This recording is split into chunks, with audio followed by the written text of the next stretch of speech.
Happy New Year, everyone. Welcome.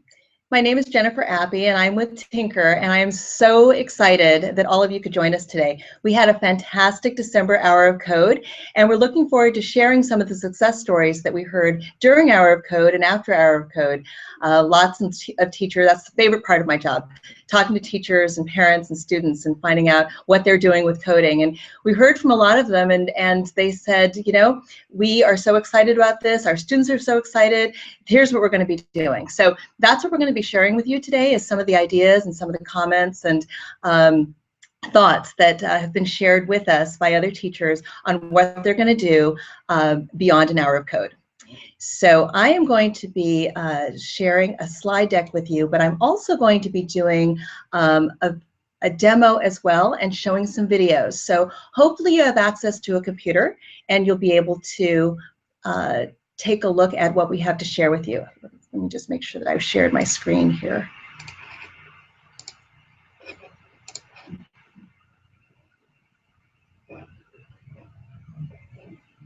Okay, here we go. Hopefully, can everyone see my screen? Yes? All right, great. So fantastic hour of code in December. I think code.org reported 75 million kids coding and counting, and of that 20 million started programming with Tynker. So if you didn't let us know what you did during Hour of Code, we definitely want to hear from you. So let us know, tweet to us, and we'll get the word out there. But let me start with some stats. Some of you were gracious enough to fill out our short poll that we put out there when we asked for registrations, and I wanted to kind of share that with you because it looks like most of you who are joining us today have used Tynker in some capacity before. About 50% of you have briefly used Tynker. About 40% of you have started teaching programming. Only 10% of you aren't using Tynker at all. So we're hoping that we're going to change that. But in terms of what you're teaching, about 50% of you are teaching a class or have a club during school hours. About 30% of you are using programming for project-based learning, and 10% are running some kind of club or after-school activity using programming. So thank you so much for sharing that information. It's really valuable for us to know. So before I get started, while we're still waiting for people to join us, I wanted to play this video for you of some of what kids told us after the Hour of Code. So many things that I like about it. Sorry, teacher. I like Hour of Code and Tynker because I get to design my own games and as makes you just go wild, and I just love doing that. We played the code role-playing game, so it's kind of fun. My favorite game on the Hour of Code was Dragon Dash because it was really hard, and I like hard stuff. I like the game Games of Horses. It's kind of like a living thing and kind of code. So you get to play while doing code. I learned that Hour of Code isn't just playing games, it's making your own game fun. I didn't know how to code before. Now that I learned how to code, it's really fun.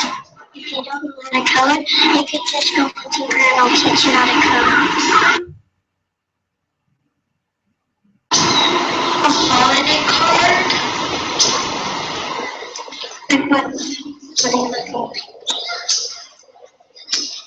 So I think you might be able to show us the typing things from I really like something. Multiple levels that each of them will teach you something new.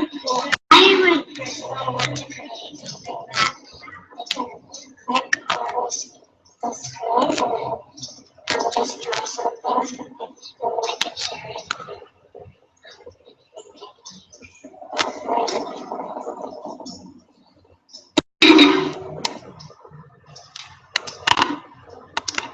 I look forward to playing a game like that. A game that you can like watch people get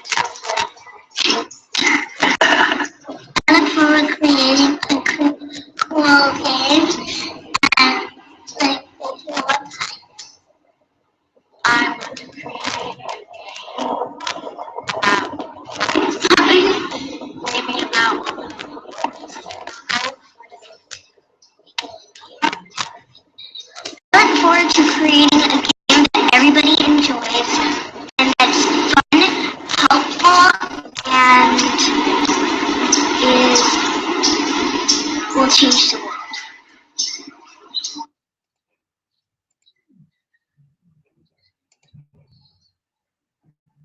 It was so fantastic to hear all of the stories and the excited laughter and energy coming from the students and the teachers and even the parents who participated in Hour of Code. And if you did an Hour of Code in your schools, you probably had a lot of similar stories to share. So we definitely want to hear them. Make sure that you tweet out to us any pictures you have, any great quotes that you have from teachers, parents, and students. We definitely want to hear it. So during the Hour of Code, we talked to many people who said, you know what, this has been so great, we want to do more. So here are some of the ideas that were shared with us. The first thing was, we want to do more events. We want to do this all the time. We don't want to just do this in December, we want to be doing this every month.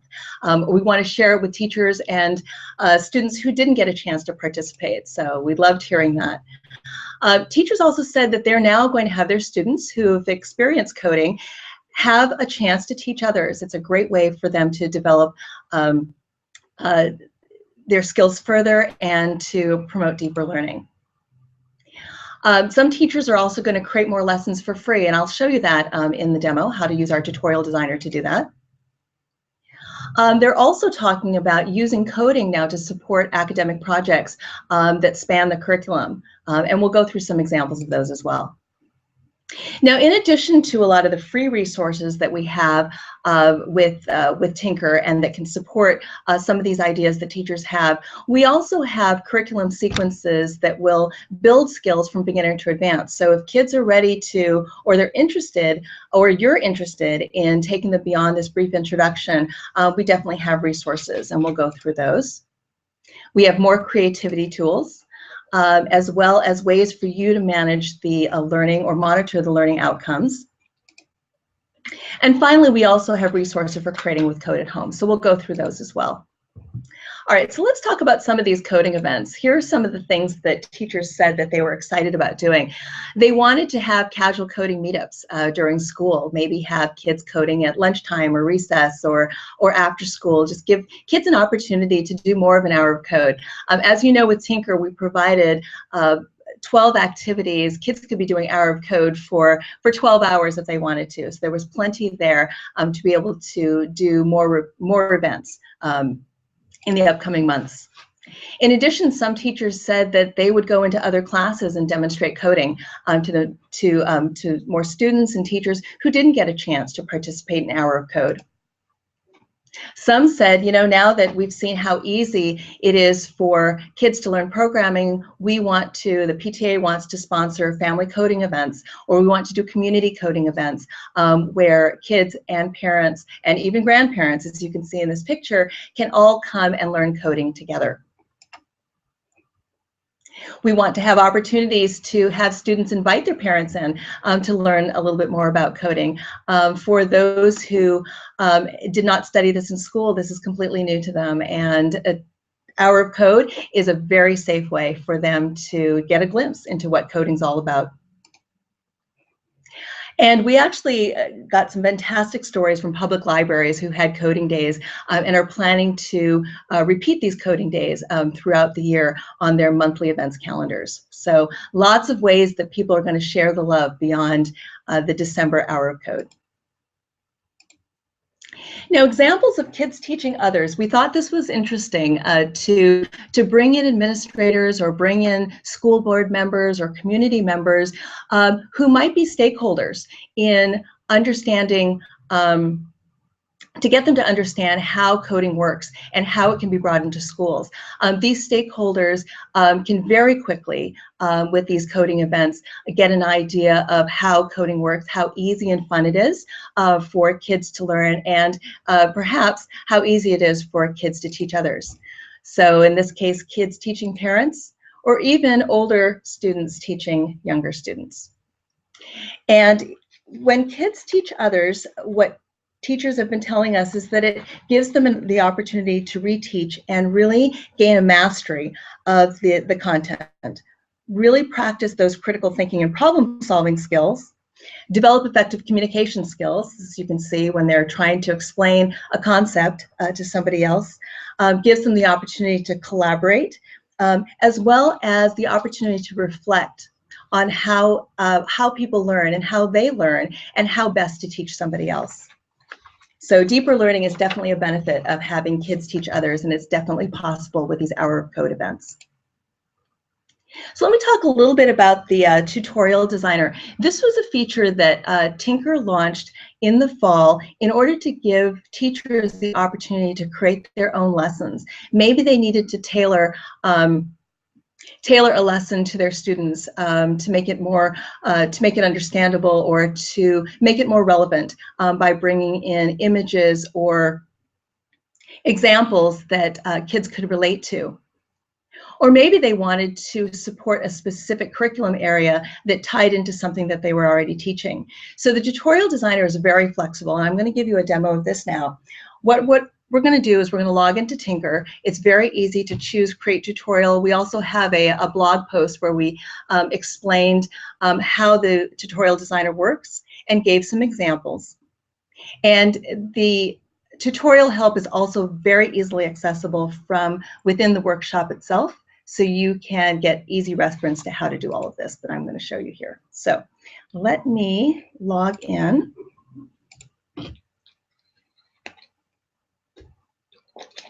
And the first thing I'm going to do is show you a tutorial that we're actually going to give you a link to at the end of this session. It was a tutorial called Grammar Owl, and it's a very simple grammar quiz, but it's a demonstration of how to put messaging and question and answer into a coding project. So the first thing I'm going to do is play the project for you so you can see what it does. So the prompt says, can you help me correct these sentences? Type in the corrected sentence below. And as you can see, we use the wait block in order to give the user time to read the first speech bubble. And then the prompt comes up. Hello, John, it's nice to meet you. Well, there is a punctuation error there, and as long as I don't make a typo, let's see if I can get this correct. So we need to have a comma after hello. Hello, John. And the way that this project was coded, I actually have to get the rest of this exactly correct. I can't change the punctuation or it's going to flag it as wrong. So let's see if I can type correctly here. And of course, kids could alter this so that there could be multiple right answers if they wanted to allow people to type in different punctuation. Okay, correct, you got a star, yay, I typed correctly. So this is a tutorial that we created to show you how easy it would be to create your own a grammar quiz or any type of quiz to tie into what kids are learning in the classroom. So with the tutorial designer, we added in a tutorial panel here on the left, and it's right next to the code block, so it's very easy for students to follow the instructions that are here. In this tutorial, we have 6 steps, and you can see here step 1, we actually describe the overall project. Step 2, we tell them how to create that background of the nighttime scene, and you can see we've actually added in a student instruction. That's what's in peach here. It's an actual instruction that a child should complete, and then we've dragged in the code blocks here so that they can see what we're referring to. So if you click on the code block here, you can see that it flashes over here on the right. So it's a great way to keep kids on track in terms of where they are in your instruction. So I'm just going to breeze through this so you can see the different types of instructions you can put in here. You can drag in your actor so that you can refer to a specific set of commands that you want them to put together. You can also drag in sets of code blocks and explain what they need to do.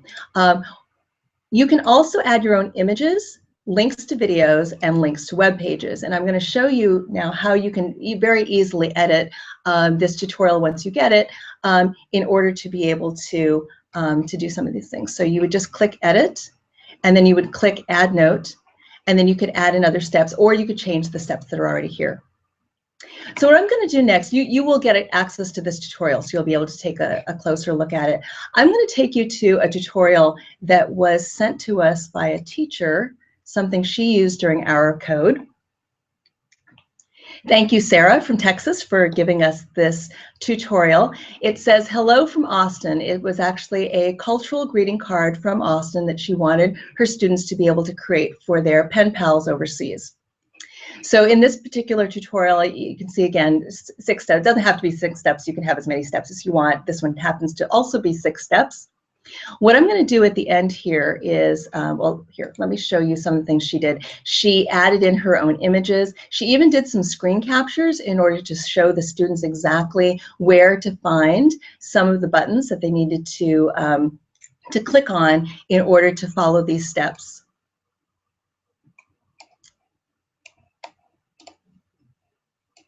One of the things that she didn't add, and I can show you how you would easily change this, is if you wanted to turn any of these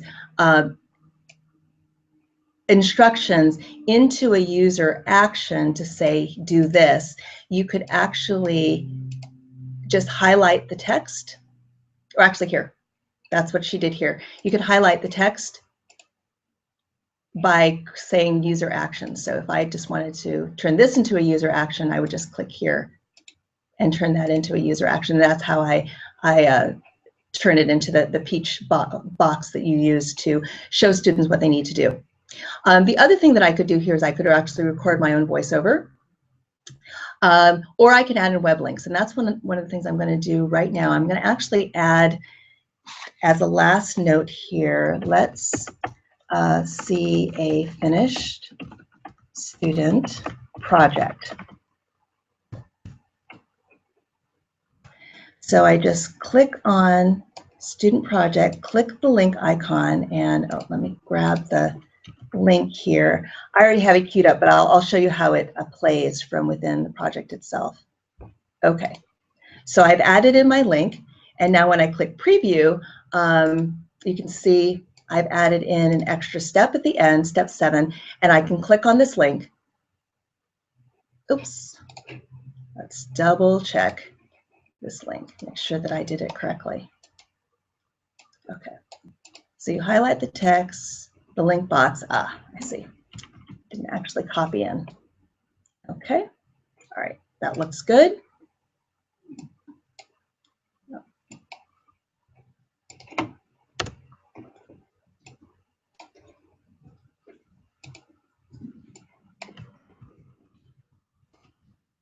Okay, 3 times the charm. There we go. All right. Now when I click on the link, you can see the video will play in a pop-up screen. So this way the student doesn't leave the tutorial. You can actually embed the video or the web links right into the tutorial itself. So let's see what the finished greeting card looked like that the student created based on Sarah's tutorial. This is a greeting card that teaches you about Austin that we've been working on, and as you can see, there's a lot of code for my character and for receipts too. So this is what a fun project.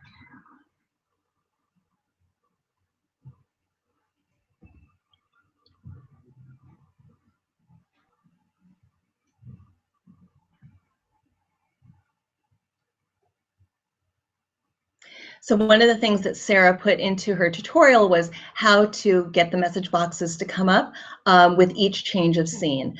So what the student did was adapted it. So she actually put in her own backgrounds. She put in the flag. She put in the pictures of the foods in order to really personalize it and make it interesting for the user. So you can add music and sounds, and I didn't think that I would enjoy coding at first, but I really do. It's fun.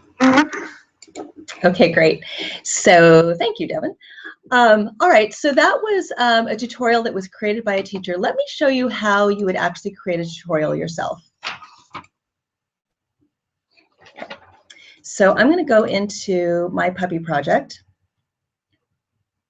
And in this puppy project, the puppy changes costume and moves in a way that looks like he's walking across the screen, and then when he gets to the edge of the screen, he bounces back. So I'm going to create a tutorial to show students how to do this. So I would just come to the Tools menu, and click Create Tutorial, and I'm prompted to add a new note. And let's say, when play is press, let's start the animation. Okay, so that's my introductory text. And now I want to add in a user action to say, add the on start block to the coding area. Okay, and what I can do is I can just take the right-hand side of this block just to drag it over, and I can very easily add it to my instructions so they know exactly what I'm referring to. And you can see this little link icon. When I click on this, it actually flashes to the right. So that's a way to show students what you're referring to within the coding area. All right, so my next note, I'm going to say, let's add animation. So to do that, I will say, I'll add in a user action, and I'll say, add the move and next costume blocks. Okay. Now, I could also move an entire block of code in here too, but in this case, I'm just going to move them in individually to show students exactly what I want them to do. Now, the other thing that you can do is you can add images, and you can add them from the media library, or you can upload your own. In this case, if I wanted to prompt a student to put in their own custom background, I might put in an example of something I've drawn myself, and then say, add a background like this that you've drawn on your own using the Art Studio.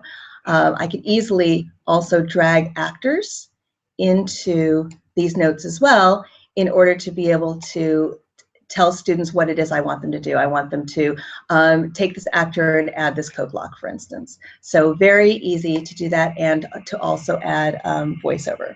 So I've talked about adding images, video, web links. Oh, one more thing. Let me show you. I have a finished tutorial here. This was actually a tutorial that was done during Hour of Code. This was our card creator. And this is an example of a tutorial that actually has voiceover already embedded in it. So I'll just come here and show you the tutorial. This is a basic project that will show you how to create your very own greeting card. Try hitting the play button at the top right of the screen to run the project. When you're finished, hit the stop button. Okay, so you can see narration has already been added. And if I wanted to go in and edit, you can see I can actually play the narration, or I can, there we go. The first thing you should want to do with the greeting card is select the background. I've added several. Or you can remove the recording and you can record your own if you're modifying another tutorial. So very easy to create your own lessons with the tutorial designer. So let me go back to some of the examples of what teachers are doing with the tutorial designer and with coding in their classrooms. So teachers are talking about tying this into what they're teaching in class, using coding as a way to give students another mode of expression, another way to create something that demonstrates learning. So we have examples here of what teachers are doing in different grades. So third grade, the Bayland story. This is actually something that came out of a Bay Area classroom. It's part of the ecosystem here. Fourth grade, model of the solar system, showing how the Earth travels around the sun. Water cycle demonstration for fifth grade, history lesson for sixth grade. Actually, this was a history and culture lesson. I noticed that the text is actually in Spanish. A geography quiz for seventh grade and a gravity simulation for eighth grade. And if at any point in time you want to see examples of what other students and teachers have done, you can always go to our Explore gallery, and we've actually posted quite a few projects. In fact, you can play these projects that I showed you examples of. And in fact, one of the things you can do as well, and this is one of the other reasons why you should sign up as a free teacher, not only can you use the tutorial designer, but you can also remix existing projects, assign existing projects as lessons, and also have your students look inside projects to understand how something was built. So you could take any of the projects that are in our Explore Gallery and be able to do more with it.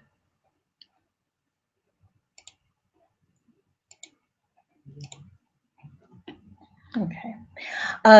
Teachers are also having students use coding in order to teach others.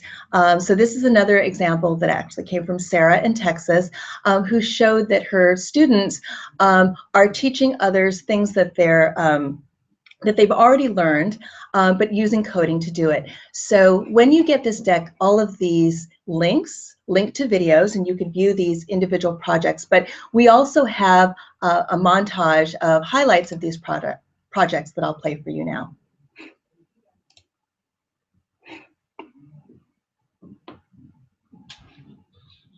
Well, I did was I realized there were choices of Babylonian and Greek. I click Babylonian, it's going to say beginner's look. What if I click Greek? It's going to say beginner's look. And then when after clicked, it looks like his guitar is just going in here. But really, I'm just changing his costumes. It's like status. So I did all these costumes to play in a row. I did go through costumes 5 times. So 1, 2, 3, 4, and that's getting one. That's his guitar playing here.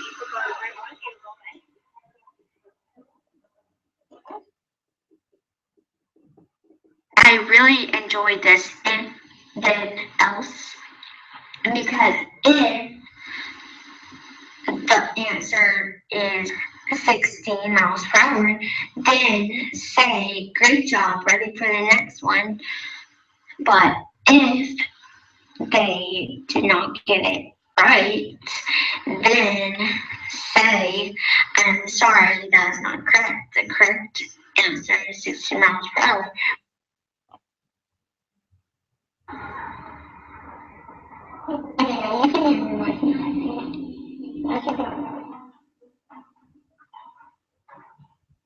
I had all the scenes. I actually didn't code the scenes. I just coded them free to call out and said like change this, and I did a little walkthrough of the different scenes, which was one of my points, but really fun. The enemies are running around the Earth. The Earth is spinning around on Texas, and the tides are being affected by the sun, and the moon's angle. The moon, this was a pretty complicated problem. So you had to make them start in the same place. And then when you click the up arrow, I had to kind of play with this. He orbits around the Earth in almost a perfect circle, best as I can get it.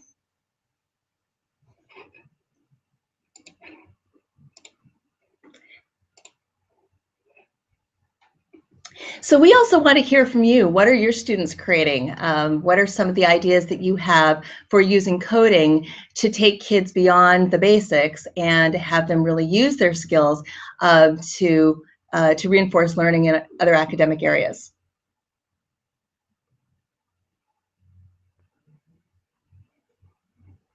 So if you have any ideas that you want to share, please share them on our Google Plus page in the comment box.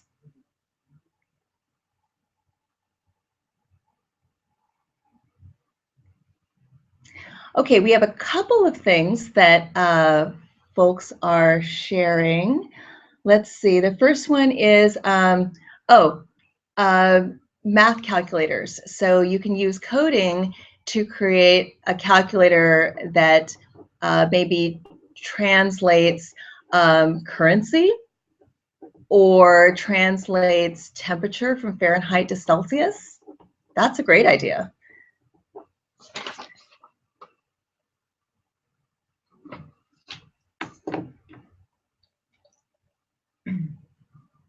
Oh, definitely. So math art, exploring fractals. This is definitely something that we have plenty of examples of in our Explore Gallery, so definitely check them out. And again, any projects that are there can be you can look at the code, you can remix them, or you can assign them as lessons if you're logged in as a free teacher. So definitely check that out. Great idea. Programming and math, definitely.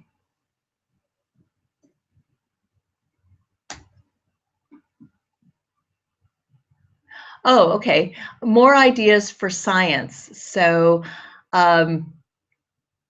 okay, yes. Actually, you know what? We have a really good example of a student who created a diagram of a shark, where the game was to put the labels in the correct place on the shark. So there was a lot of error checking around whether the label was being put in the right place for the shark. Which he says in the video was used to teach younger students about parts of a shark. So we'll definitely share that with you as well. So, but yeah, plenty of great ideas for science. Oh, we also have a question on whether there's going to be a contest for student projects. You know, that's a fantastic idea. We would love to have a contest for student projects. And so if we do one, and we'd like to do one in 2015, we'll definitely let people know over Twitter.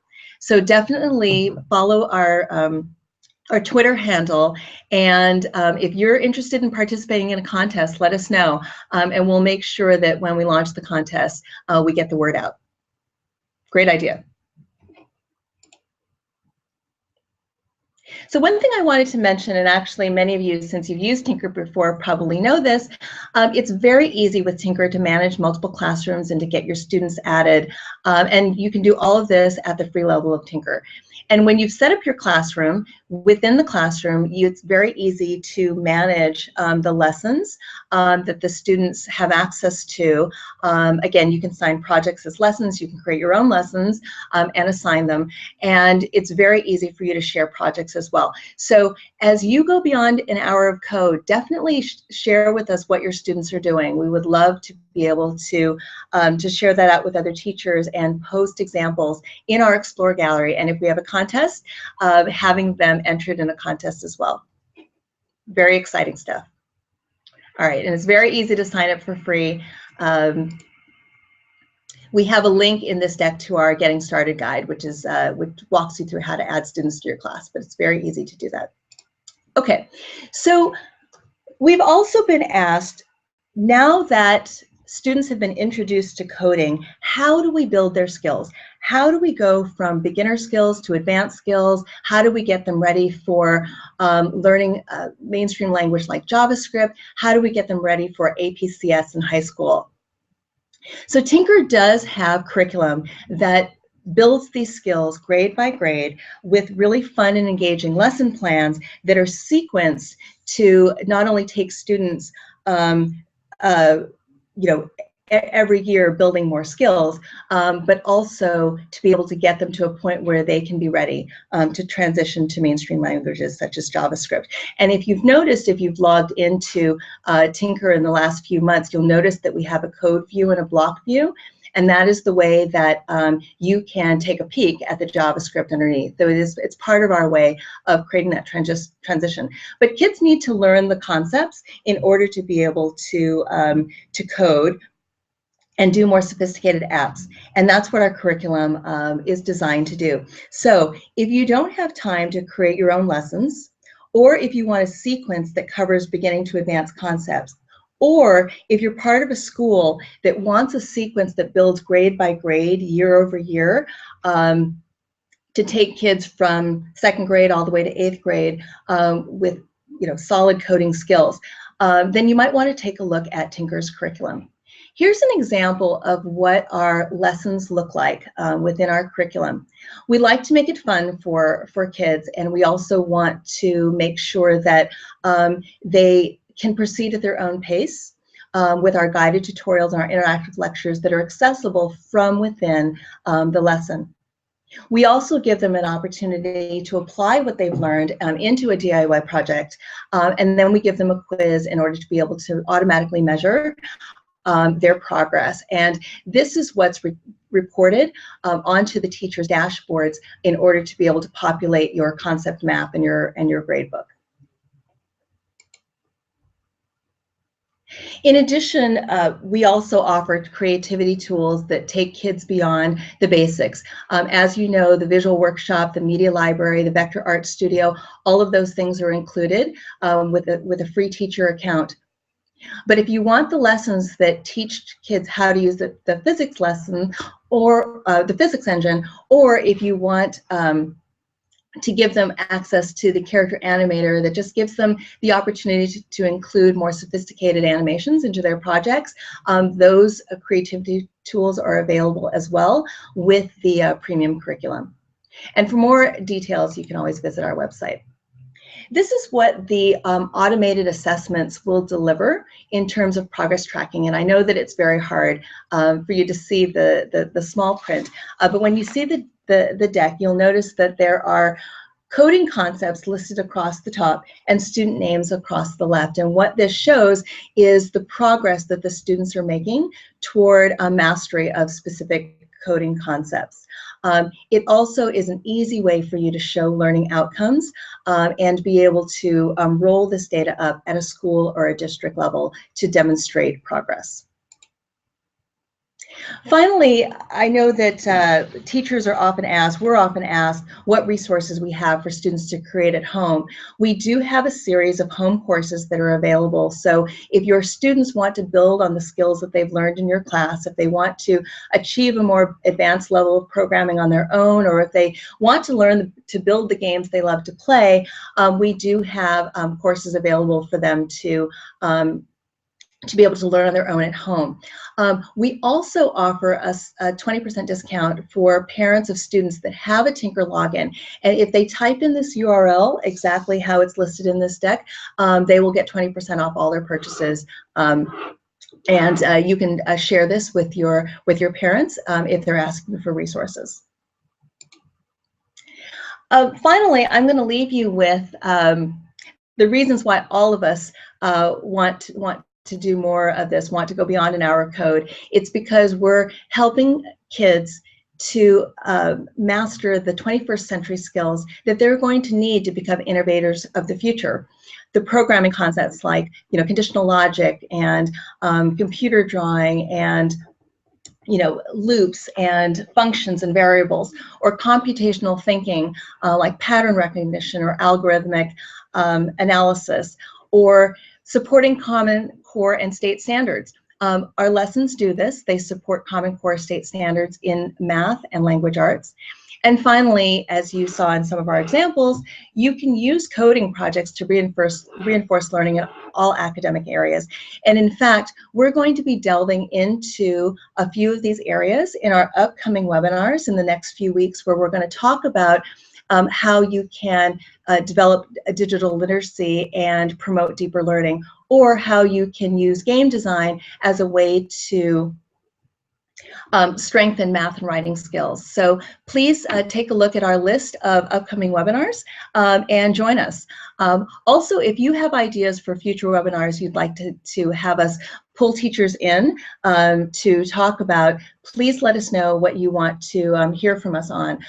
We can definitely make sure that we can invite the teachers and find the projects that will give you the information you need to do more with coding.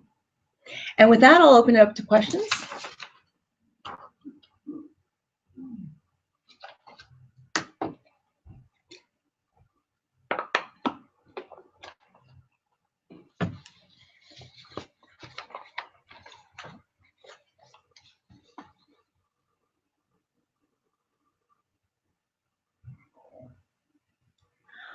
Here's a question about whether our Hour of Code activities are going to remain available for you to use. Absolutely. Our Hour of Code page is still accessible. In fact, we still have our teacher's guide page that will help you plan an hour of code. So if you know of teachers who haven't done an hour of code, or if you want to do it again, the resources are all still there. The activities are there for you to do so.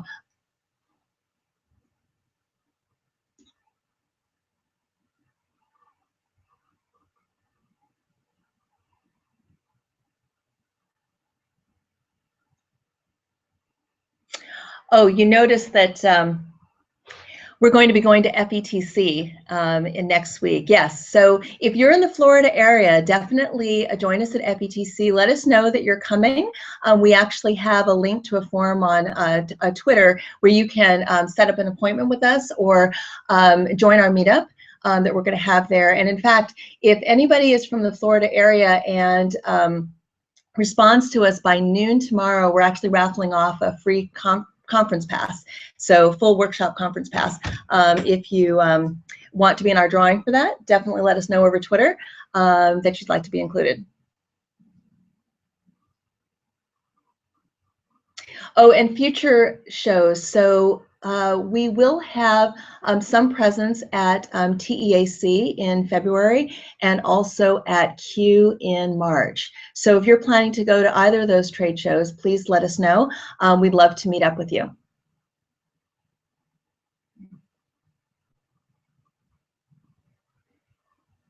Okay, it looks like that's it for the questions. So I want to thank everybody for joining us today. And I'm really excited about 2015, and I'm so glad you were able to join us and that you're excited about doing more with code this year as well. Share your stories. Let us know what you're doing. We definitely love to hear from you. Thanks so much.